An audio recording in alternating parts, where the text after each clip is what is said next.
On that Vaisakhi, 1699, amidst a vast gathering in Anandpur Sahib, Guru Gobind Singh unfurled his sword and made an unthinkable demand: a head. Not for sacrifice, but for something far more profound: a rebirth.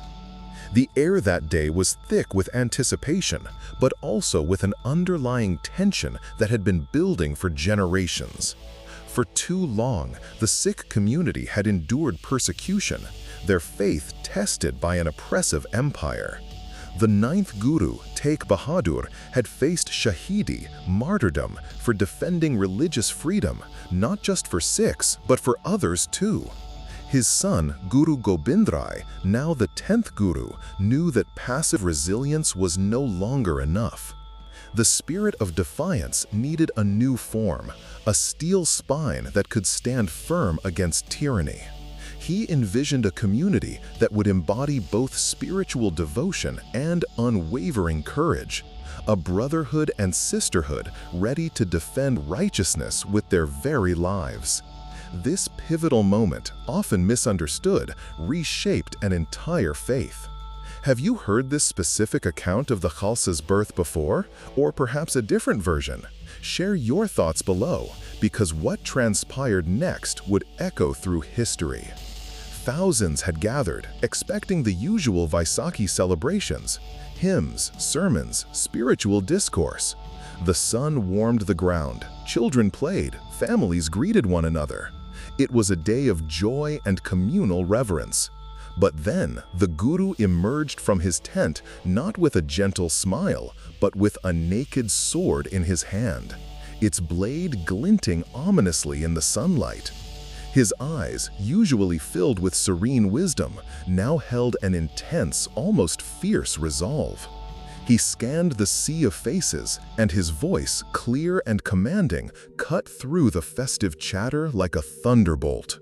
"Is there any true Sikh here," he boomed, "who is willing to lay down his life for his Guru, for his Dharma?" A chilling silence descended. The festive mood evaporated. People exchanged bewildered glances, whispering questions, their hearts suddenly gripped by a cold fear. A Guru asking for a head? What did this mean? Was this a test? Or had their beloved leader truly lost his mind? The Guru repeated his demand, his voice unwavering, the sword still raised. The crowd shifted uneasily, a palpable terror rippling through them. Many began to inch backward, looking for an escape, for a way to avoid the terrifying gaze of their Guru. But then, from the heart of the anxious multitude, a man stepped forward. His name was Daya Ram, a Khatri from Lahore. His face was etched with determination, his hands clasped in reverence. He bowed before the Guru, offering his life without hesitation. The Guru took Daya Ram by the arm and led him into a makeshift tent, hidden from the view of the terrified assembly. Moments later, a sickening thud echoed from within. When the Guru reappeared, his sword was still dripping crimson against the steel. The crowd gasped.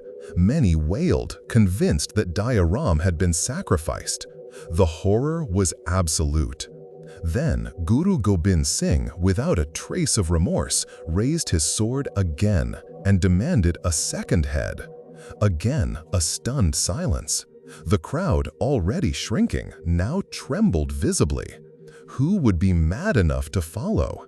Yet another man, Dharam Das, a Jat from Hastinapur, stepped forward, his resolve as firm as the first. The Guru led him into the tent, and again the dreaded thud. The scene repeated itself, the Guru returning with a blood-stained blade, his relentless demand for another life. This was not just a test of faith, but a confrontation with the ultimate fear. 3 more times the Guru called. 3 more brave souls: Himmatrai, a water carrier from Jagannath; Mokam Chand, a tailor from Dwarka; and Sahib Chand, a barber from Bidar, stepped forward. Each one entering the tent, each time the horrifying sound.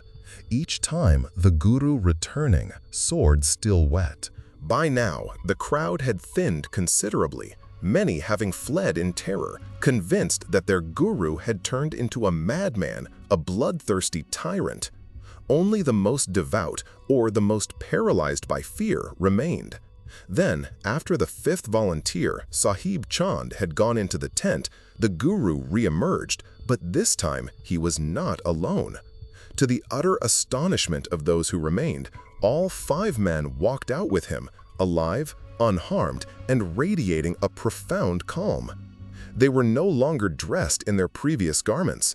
Instead, they wore resplendent saffron-colored attire, and their faces shone with a spiritual luminescence. The thuds and the blood had been a masterful illusion, a test of faith so absolute, so psychologically profound, that it had stripped away all pretense. The guru revealed that the blood was from a goat, a dramatic prop for the most significant transformation in Sikh history. These 5 men, the Panj Pyare, the 5 beloved ones, were now the foundation of a new spiritual and martial order. Guru Gobind Singh then prepared Amrit, the nectar of immortality. He poured water into an iron bowl, stirred it with a double-edged sword, a kirpan, while his wife, Mata Sahib Kaur, added sugar puffs. Throughout, sacred verses from Gurbani were recited. This potent concoction, infused with spiritual power and the strength of steel, was then administered to each of the Panj Pyare. Each of the Panj Pyare knelt, and the guru cupped his hands, offering them the Amrit 5 times, sprinkling it on their hair and eyes.